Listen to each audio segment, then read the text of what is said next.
Please मैं आपके हाथ जोड़ रहा हूँ, आप इस कॉपीराइट स्ट्राइक को हटा लो। तो कॉपीराइट क्लेम अलग चीज होती है, कॉपीराइट स्ट्राइक अलग। मोस्टली केसेस में सामने वाला आपका स्ट्राइक नहीं हटाता है।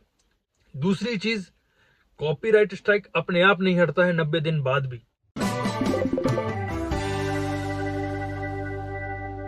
Everyone, welcome back to my channel what's going on Prateek with me Prateek Sahu. And आज का टॉपिक होने वाला बहुत खास, क्योंकि आज हम बात करने वाले हैं कॉपीराइट स्ट्राइक के बारे में, जो कि मेरे चैनल पे भी पहली बार आ गया है। ये तो लेटेस्ट न्यूज़ है। हाँ गाइस, तो यार मेरे चैनल पे भी एक कॉपीराइट स्ट्राइक आ गया है। द रीजन इज देखो यार, द प्रॉब्लम इज, सबसे पहले तो मुझे, जब मैंने वो मेरी गलती है, मैंने जाट टीजर जो थिएटर रिएक्शन था वो मैंने शॉर्ट्स में डाला हुआ था, तो उस पर मुझे कॉपीराइट स्ट्राइक आया है। गलती मेरी है, बट देखो यार, मैं क्या करता हूँ ना, यदि मैं कोई वीडियो डालता हूँ, मैंने उसे एज अ प्रमोशन डाला था, मैंने उस वीडियो को डाला था सो दैट पहले मैं सो दैट थोड़ा सा, मैं I am a die hard fan of Sunny paji, so मुझे लगा कि यार सनी पाजी को थोड़ा सा मुझे लगता है कि ट्रेंड कराना चाहिए, इसलिए मैंने भी वो जाट टीजर का थिएटर रिएक्शन डाला था। कोई जाट टीजर को मैंने किसी प्लेटफॉर्म से उठा के नहीं डाला था, मतलब जब यूट्यूब पे जाट का टीजर नहीं आया था उसके पहले ही मैंने जाट का टीजर जो थिएटर रिएक्शन में जो रिकॉर्ड करते हैं वो मैंने डाला हुआ था। और मैं क्या करता हूँ, किसी वीडियो को डालने से पहले मैं अनलिस्टेड करता हूँ, जब उसका वो चेक वाला प्रोसेस चलता है कि यार ये कोई प्रॉब्लम तो नहीं है, कॉपीराइटेड तो नहीं है, तो उस प्रोसेस के बाद कुछ देर वेट करने के बाद मैं उसको अनलिस्टेड से हटा के फिर पब्लिक करता हूँ। सो जब मैं अनलिस्टेड मैंने करके रखा हुआ था बहुत देर तक भी, जब उसमें कोई कॉपीराइट नहीं आया, तो मैंने सोचा यार ये अच्छा होगा, कोई प्रॉब्लम नहीं है किसी को भी इसके यहाँ पे होने से, क्योंकि अभी तक ऑफिशियली कहीं से भी जाट का टीजर नहीं आया था। देखो यार, सीधी सी बात है कि आप जाट टीजर या कोई भी फिल्म का टीजर ऑफिशियली रिलीज करने से पहले, यूट्यूब में रिलीज करने से पहले आप 4 दिन 5 दिन पहले ही थिएटर में दिखा दोगे, तो वो तो कहीं ना कहीं से लोग उसको रिकॉर्ड करके डालेंगे ही। ये तो एक नेचुरल है, नॉर्मल है। आप ये नहीं बोल सकते कि यार क्यों रिकॉर्ड कर दिया यार, तो ये या तो फिर आप पहले यूट्यूब पे डालो, यदि आपको चाहिए कि सिर्फ हमारे व्यू ही आए यूट्यूब पे तो। बट हुआ ये कि चलो उन्होंने कॉपीराइट स्ट्राइक तो दे दी, मैंने अनलिस्टेड भी किया था, बट फिर भी वहां नहीं आया। और जब मैंने वो अपलोड कर दिया, अपलोड करने के 1 दिन बाद, 1 से 1.5 दिन, मतलब हो गए थे कंप्लीटली 2 डेज, 48 आवर्स के बाद मुझे कॉपीराइट स्ट्राइक दिया गया, जो पहला कॉपीराइट स्ट्राइक है अभी तक का मेरे चैनल पे। सो मैं तो परेशान हो गया हूँ, थोड़ा सा डर लग रहा है, बट इट्स ओके, अभी 2 कॉपीराइट बचे हुए हैं। तो कॉपीराइट से बचने के लिए, कॉपीराइट देखो, कॉपीराइट क्लेम अलग चीज होती है, कॉपीराइट स्ट्राइक अलग चीज होती है, ये दो चीजें आप ध्यान रखना। कॉपीराइट क्लेम कोई प्रॉब्लम नहीं होती, कॉपीराइट क्लेम में बस ये एक चीज होती है कि जो आपका जो रेवेन्यू रहता है उस वीडियो से, यदि आपने किसी का म्यूजिक उठाया है, कॉपीराइट क्लेम वो लोग देते हैं जिनका आप म्यूजिक उठाते हैं। वीडियोज यदि आप पूरा उठाते हैं किसी का, तो वो सीधा स्ट्राइक ही देता है आपको, वीडियो या फुटेजेस कहीं से भी, या फिर उनका ही कंटेंट उठा के आप डालते हो तो स्ट्राइक देता है, वो फेयर यूज में आता है। मैंने हाँ, तो यदि कॉपीराइट क्लेम आता है तो कोई प्रॉब्लम नहीं है, और स्ट्राइक आ जाता है तो प्रॉब्लम है। कॉपीराइट क्लेम आता है तो मोनेटाइजेशन में भी कोई प्रॉब्लम नहीं, लेकिन कॉपीराइट स्ट्राइक आता है तो थोड़ा बहुत प्रॉब्लम हो सकता है, आपका चैनल डिलीट होने के चांसेस हैं। तो कॉपीराइट स्ट्राइक से बचने के लिए क्या करना चाहिए, मैं आज बताना चाहता हूं। तो देखो यार गाइस, पहली चीज तो कॉपीराइट स्ट्राइक आने ही क्यों देना। यदि आपका ओरिजिनल कंटेंट है, आपका कॉपीराइट स्ट्राइक नहीं आ सकता। आप किसी का कंटेंट उठा के डालोगे तो आपको कॉपीराइट स्ट्राइक आ जाएगा। इन केस सामने वाले ने आपको एक कॉपीराइट स्ट्राइक दे दिया है, आप उससे कैसे बचोगे। दो ऑप्शंस होते हैं, है ना, दो ऑप्शंस होते हैं। पहला ऑप्शन तो ये कि आप उनको मेल करके बताओ कि आपसे ये गलती हो गई है ना, प्लीज मैं आपके हाथ जोड़ रहा हूं, आप इस कॉपीराइट स्ट्राइक को हटा लो। या फिर दूसरी चीज होती है 90 दिन का इंतजार करो, 90 डेज बाद वो स्ट्राइक अपने आप ही हट जाता है। देखो, यूट्यूब आपको 3 स्ट्राइक्स से बचने का मौका देता है, मतलब 3 स्ट्राइक्स देता है कि 3 स्ट्राइक्स तक आप सेफ रहोगे। तीसरा स्ट्राइक यदि आया तो आपका चैनल डिलीट हो सकता है। आप फिर भी, एक ऑप्शन रहता है तीसरे स्ट्राइक के बाद कि आप थोड़ा सा जो उनका प्रोसेस होता है उनको मैसेज करो, चीजें करो, उससे आप बच सकते हो, 15 दिन तक होल्ड कर सकते हो अपने अकाउंट को। बट आपको प्रूफ देना पड़ेगा कि आप यहाँ पे सही हो, सामने वाला गलत है। यदि ये चीजें यूट्यूब अब जब मैन्युअली चेक करेगा, सब कुछ सही रहेगा, तब यदि ये निकलता है कि यार नहीं यार बंदा ये सही है जिसको कॉपीराइट स्ट्राइक मिला है, और वो गलत है जिसने कॉपीराइट स्ट्राइक दिया है, फेक कॉपीराइट स्ट्राइक जिसे कहते हैं, तो यहाँ पे आपका चैनल बच जाएगा। अदरवाइज 3 स्ट्राइक्स के बाद खत्म हो जाएगा। यदि आपको पहली स्ट्राइक आई है तो आपको डरने की कोई जरूरत नहीं है। बस आपको एक चीज ही करनी है। पहली चीज तो आप मेल कर सकते हो, सामने वाले ने कर दिया तो बहुत अच्छी बात है, बट मोस्टली केसेस में सामने वाला आपका स्ट्राइक नहीं हटाता है ना। 90% 95% चांसेस है वो आपका स्ट्राइक नहीं हटाएगा। आपको सिंपल एक चीज करनी है, आपको सिर्फ 90 दिन का सुकून से वेट करना है।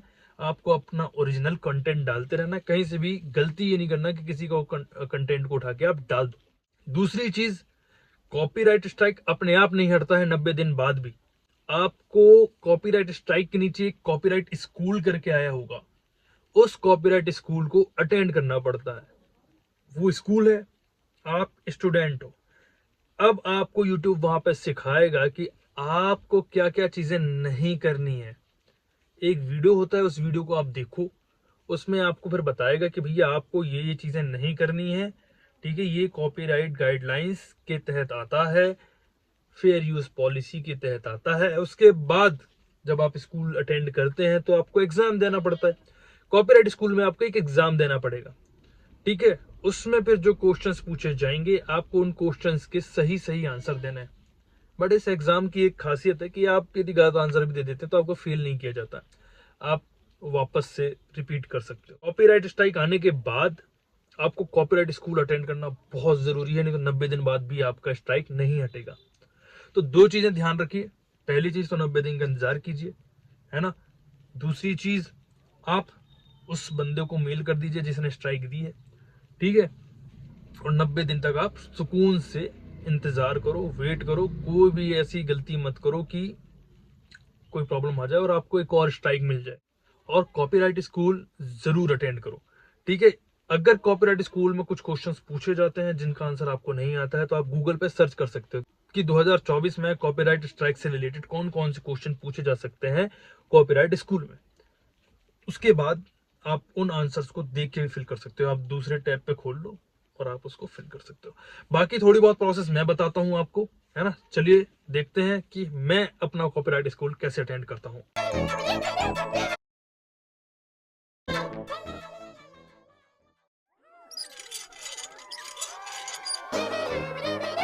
Everybody's really been looking forward to the new video from Lumpy and the Lump. So guys, हम यहाँ पे पहला क्वेश्चन पढ़ने वाले हैं। If I intentionally file a false notice of alleged copyright infringement against a YouTube video just for fun or to cause trouble, I could be found liable for any damage caused. Guys यहाँ पे साफ साफ पूछा गया कि यदि मैं intentionally as an YouTuber किसी और के खिलाफ कॉपीराइट का नोटिस जारी करता हूं तो जस्ट फॉर फन, इसमें लिखा हुआ है जस्ट फॉर फन, तो क्या मुझे भी उस उल्लंघन के लिए दोषी ठहराया जाएगा? तो ये होगा ट्रू। चलिए दूसरे क्वेश्चन पे आते हैं। यहाँ पे है it is okay to upload an entire cartoon episode without the authorization of the copyright owner as long as I am just sharing it with my friends, family and fans. Guys तो ये false होगा क्योंकि यहाँ साफ साफ पूछ रहा है कि यदि मैं किसी और का कार्टून एपिसोड पूरी तरह से अपलोड कर देता हूँ, वो भी सिर्फ अपने फ्रेंड्स, फैमिली और फैंस को दिखाने के लिए, तो क्या ये सही है?